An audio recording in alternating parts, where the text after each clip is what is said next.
Todd Fuhrman, presented by FanDuel, our sports betting analyst. We are 1 month away from rosters being named for the upcoming Four Nations Face-Off. No network's talking about the Four Nations Face-Off more than us, Todd, and I don't think we're even broadcasting it. Craig Button and Mike Johnson, they had a consensus Team Canada roster that they put together where we all agreed, and I think everyone just knows this, that goaltending is the weak point for this Canadian team going into this tournament. Here are the odds, courtesy of our friends at FanDuel, on who will start for Team Canada at the tournament. Right now, Jordan Binnington, the top choice, followed by Aiden Hill, Stuart Skinner, and Sam Montembeault. Todd, who would you be betting on to be Canada's starter heading into the tournament in February?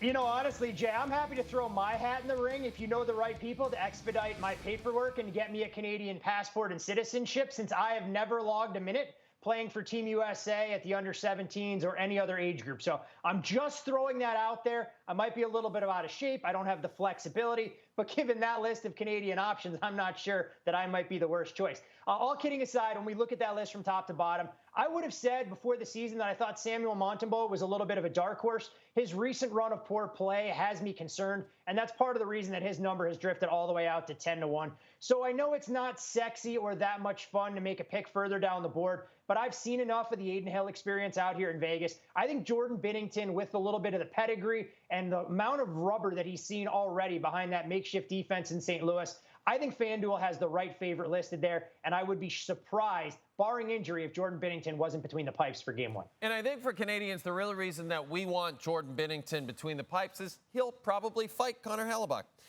Okay, Todd. Sidney Crosby is an overwhelming favorite to be named captain of Team Canada. Even Connor McDavid said it should be Sidney Crosby. Right now, Austin Matthews is actually the favorite to be named captain of Team USA. Patrick Kane, the second choice.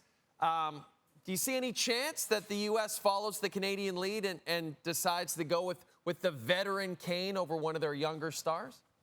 I mean, I was hoping Mike Modano could be the guy for Team USA, but alas, I don't think that's the direction they're going to go. I definitely see a path where you're talking about the Four Nations face-off, which we're all going to enjoy to see the best players on the international stage, but it still doesn't carry the same weight of being the captain for a team going out there to try and win a gold medal. So I think Austin Matthews is going to have plenty of opportunities representing the red, white, and blue to don the C, that this may be the only chance that Patrick Kane has. So I think when you're looking at the odds board, he definitely provides a little bit of a value proposition if Team USA goes in a similar direction to what we think Team Canada is going to do with number 87. Finally, Todd, the CFL playoffs are set to begin this weekend. And unfortunately, I hate to tell you this, but your Hamilton Tiger Cats did not make the postseason this year. Let's take a look at the favorites to win the Grey Cup and see what you think about this. Alouettes are favored to repeat. Bombers right behind them. Who do you see winning it all this year at BC Place in Vancouver?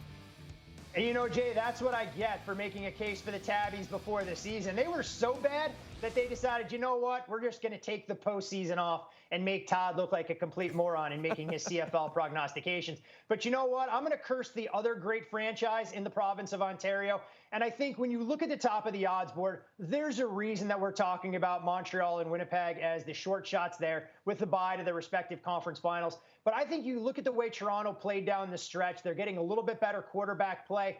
I'd be willing to take a flyer on the Argos, the Boatsmen, whatever you guys want to call them these days at 5.5 to 1.